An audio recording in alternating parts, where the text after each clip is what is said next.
മണ്ണിടിച്ചിൽ ഭീതിയിൽ തൃശൂർ ഇരിങ്ങാലക്കുടയിലെ 30ഓളം കുടുംബങ്ങൾ. ദിവസങ്ങളായി പെയ്യുന്ന മഴയിൽ മലയുടെ ഭാഗങ്ങൾ വീടുകൾക്ക് സമീപം വീണിട്ടുണ്ട്. പരാതി പറഞ്ഞ് മടുത്ത ഇവർ എന്തും വരട്ടെ എന്ന നിലപാടിലാണ്. ഒന്ന് നിറവേറ്റി തരണം, ഇതൊന്ന് കുന്നിടിച്ച് തന്ന് ഞങ്ങളിത് ഇവിടുന്ന് കരകയറ്റി തരാനായിട്ട് ഞങ്ങൾ അപേക്ഷിക്കുന്നു. അല്ലാണ്ട് വേറെ ഞങ്ങൾക്കൊരു അപേക്ഷയില്ല. ഞങ്ങളുടെ വീടുകൾ പോകരുത്, കുട്ടികളുണ്ട്, അവർ പുറത്തേക്ക് ഇറങ്ങണം. എല്ലാ കാര്യം കൊണ്ടും ഞങ്ങൾക്ക് വിഷമാണ്. കല്ലാക്കി കെട്ടി അവരെങ്ങനെ ചെയ്താലും ഞങ്ങൾക്ക് കുഴപ്പമില്ല. ഞങ്ങളുടെ കൊച്ചു മക്കളും ഞങ്ങളും ജീവിക്കുന്നവരാ. വയസ്സായ അമ്മേന് ആ അമ്മയ്ക്കും ഇവിടെ ജീവിക്കണം, മരിക്കോളം. അത് ഞങ്ങൾക്കൊന്ന് നിങ്ങളുടെ അനുഗ്രഹം കൊണ്ട് ഞങ്ങൾക്ക് ഇതൊന്ന് നിറവേറ്റി തരണം. ഇങ്ങനെ കൈതൊഴുത് കേണപേക്ഷിച്ചിട്ടും ഇവരുടെ ആവലാതികൾ കേൾക്കാൻ ഇതുവരെ അധികാരികൾ ആരും തയ്യാറായിട്ടില്ല. തൃശൂർ ജില്ലയിലെ ഇരിങ്ങാലക്കുട മുനിസിപ്പാലിറ്റിയിൽ 38-ാം ഡിവിഷനിലെ വാതിൽമഠ കോളനിയിലെ 30ഓളം കുടുംബങ്ങളാണ് ഏതു നിമിഷവും മണ്ണിലടിയിലായേക്കാമെന്ന ആശങ്കയിൽ ജീവിതം തള്ളി നീക്കുന്നത്. കാലവർഷം ആരംഭിച്ചതോടെ മണ്ണ് പതിയെ ഇടിഞ്ഞു തുടങ്ങി. ഇതോടെ കുഞ്ഞു കുട്ടികളുമായി കണ്ണിൽ എണ്ണയൊഴിച്ചാണ് ഇവർ സമയം തള്ളി നീക്കുന്നത്.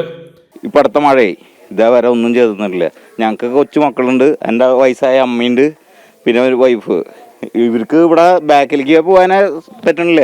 ഞങ്ങളുടെ ഈ പിള്ളേരെ വരെ ബാക്കിലേക്ക് വിടാൻ പറ്റണില്ല. ഇവർ ഇടിച്ച് തരാന്ന് പറഞ്ഞാൽ 5 അടിക്ക് ഹൈറ്റ് കുറച്ച് തരാന്ന് പറഞ്ഞിട്ട് 5 അടി അങ്ങോട്ടും 5 അടി ഹൈറ്റ് കുറച്ച് തരാന്ന് പറഞ്ഞിട്ട് ഇതേവരെ ഞങ്ങൾക്കൊന്നും ചെയ്യാൻ പറ്റിയിട്ടില്ല. തെരഞ്ഞെടുപ്പ് കാലത്ത് എല്ലാ പ്രശ്നങ്ങളും പരിഹരിക്കാമെന്ന് ഉറപ്പ് നൽകി വോട്ട് വാങ്ങിയവർ പിന്നീട് തിരിഞ്ഞു നോക്കിയിട്ടില്ലെന്ന് ഇവിടുത്തുകാർ പറയുന്നു. കഴിഞ്ഞ വർഷം മണ്ണിടിഞ്ഞ് വീട് തകർന്നവർക്ക് ഇപ്പോഴും സഹായങ്ങളൊന്നും ലഭിച്ചിട്ടില്ല. തകർന്ന വീടിന്റെ ഒരു ഭാഗത്ത് കഴിഞ്ഞുകൂടുകയാണെന്ന് വീട്ടമ്മ പറഞ്ഞു.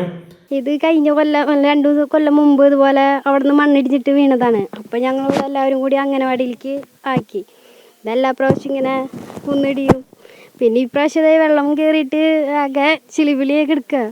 പേടിയുണ്ട്. ഇവനെ മൂത്തത് വേറെ 2 പേരുണ്ട്, പെൺകുട്ടികളാണ്. അവർ രണ്ടാളും ഇതുപോലെ സ്കൂളിലേക്ക് ആയിട്ട് ഞാൻ ഇവിടെ ചെളിവിളിയായിട്ട് കിടക്കല്ലേ.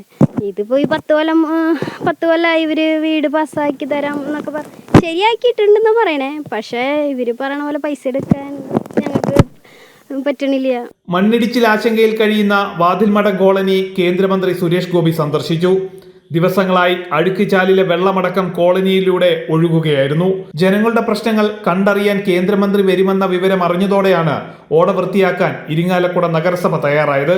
ഫയർഫോഴ്സിന്റെ അടക്കം സഹായത്തോടെയാണ് ഓട വൃത്തിയാക്കൽ നടന്നത്. ജനം, തൃശൂർ.